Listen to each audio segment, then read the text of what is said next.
전립선암 발병의 위험 요인들을 살펴보면은 일단 나이가 제일 중요하죠. 네, 거의 모든 암이 다 그렇듯이 서로 돕고 사는 것들이 우리 세포들이고, 또 자기가 좀 이상하다 싶으면 알아서 자살을 하게끔 다 프로그래밍이 되어 있거든요. 이제 나이가 들면서 계속 세포가 맛이 가서 자기가 죽어야 되는데 나 그냥 살란다 이렇게 돼버리면 걔들이 무한정 분열하면서 암이 되는데, 역시 나이는 진짜 모든 암에 있어서 뗄래야 뗄 수 없는 그런 위험 인자인 것 같습니다. 대개는 40대 후반 또는 50세 이상에서 급격히 증가하는 것으로 돼 있고 60대에 가장 흔합니다. 전체 전립선 암 환자 통계를 보면은 60대가 한 44% 정도가 진단이 되는 걸로 돼 있고 70%가 한 20, 30%, 80대가 10몇 프로로 좀 줄어들긴 하는데 네. 그거는 80대가 되면은 적극적으로 검사를 하지 않는 것도 원인이 될 수 있고 네. 우리나라 뭐 평균 수명이 후반 정도 될 거야 아마 남성 네. 평균 수명이 네. 그런 이유도 있을 것 같습니다. 네. 40대에서 전립선 환자들 좀 보신 적 있으세요? 저는 아직은 그렇게 잘 뵙지 못했는데요. 기원 초만 해도 40대 초반에서 PSA 수치가 높으면은 네. 굳이 지금 적극적으로 검사 안 하셔도 됩니다. 조직 검사까지 안 하셔도 됩니다 하고 넘기고 네. 원래 높으신 분들도 있잖아요. PSA 그렇죠. 수치가. 저한테도 그럴 것 같은데요. 근데 조금 찜찜해서 조직 검사를 요즘은 다 의뢰를 하거든요. 네네. 근데 암이 3분이나 진단이 됐어요. 41세, 41세. 네.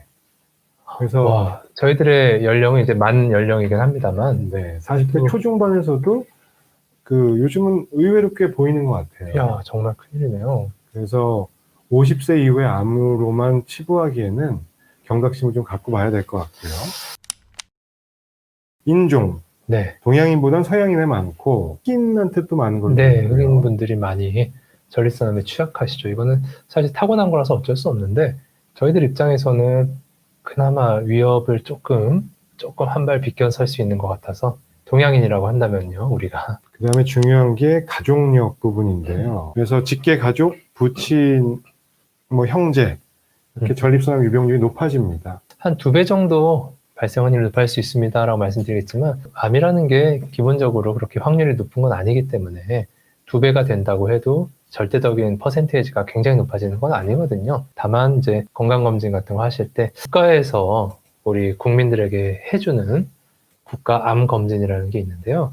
아직까지 전립선암은 거기에 포함이 되어 있지 않은 걸로 알고 있습니다. PSA라는 혈액검사만 해도 굉장히 쉽게 스크리닝이 가능한데, 국가암검진만 믿고 계시다가는 살짝 놓치실 수가 있어서 비뇨의학과에 한 번씩 내원하셔서 체크를 해보시거나, 아니면은 뭐 직장 통해서 약간 그 옵션이 붙어있는 자세한 건강검진을 한 번씩 해보시거나, 이런 방법이 있겠습니다. 건강검진에서 추가하는 항목들이 있을 수 있으니까 5대 암검진 같은 거 피검사로 할 수 있잖아요. 네. 대장암이라든지 그런 거 볼 때 같이 보시면 되는데, 일반적으로 50세부터는 매년 PSA 수치를 체크를 하셔야 되고, 가족력이 뒤에처럼 있는 경우에는 만 45세부터는 그 비뇨기과에 다니시면서 전립선 암 발생 확률에 대해서 체크를 하시는 것이 원칙으로 되어 있습니다. 남성 호르몬 같은 게 원인이 되긴 하지만 직접적인 기전은 또 명확하진 않고, 고환을 아예 제거를 하거나 남성 호르몬 억제하는 호르몬 치료를 받으면은 전립선암이 퇴화할 수가 있습니다. 그런 경우에서 이제 그 위험 요인으로 작용한다고 할 수 있는데, 그렇다고 해서 우리가 지난번에 남성 갱년기 때 호르몬 보충요법에 대해서 논의를 했었는데, 호르몬 주사를 맞는다고 해서 또 전립선암이 유병률이 늘어나지는 않죠. 네. 전립선암 세포에 대해서 남성 호르몬이 먹이 같은 그런 존재이기 때문에, 먹이가 많다고 해도 애초에 암이 없으면은 그게 높다고 암이 잘 생기거나 이런 건 아닌데요.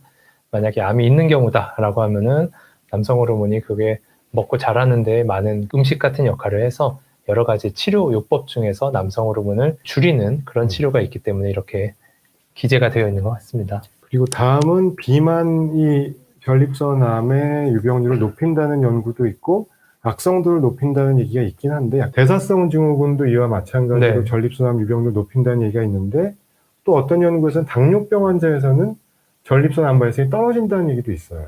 환경적인 요인 중에서 식습관은 뭐 서구화된 식습관이 전립선을 발병하고, 관련이 높다라는 연구들이 있고, 일본에 거주하는 일본인보다 네. 미국에서 살았던 일본인 또는 일본인 2세에서 전립선 유병률이 암 유병이 높고, 네, 유전적인 것은 통제가 되어 있는 상황인데 그렇죠. 그 두 분들이 다른 것이 되게 이제 식습관이라고 볼 수 있기 때문에 서구형 식습관이 좀 더 위험하다. 뭐 어찌 보면 기름지고 고기를 많이 드시고 이런 부분일 수 있겠는데요. 그렇다고 이거를 포기하기도 어렵고, 네. 네, PSA 검사를 열심히 하면서 고기는 맛있게 드시는 게, 물론 비만인 경우에는 조금 체중을 낮추는 게 좋긴 하겠죠.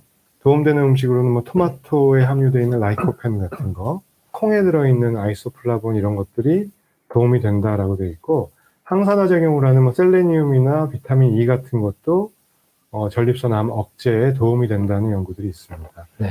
그 외에 뭐 속설로 전립선 비대증이나 염증이 있으면 암으로 진행한다, 정관 수술을 하면은 뭐 전립선 암이 늘어난다, 아하, 성관계 횟수가 많을수록 전립선 암이 늘어난다, 이런 것들은 사실 근거는 좀 부족합니다. 네. 뭐 확립된 바는 없고요.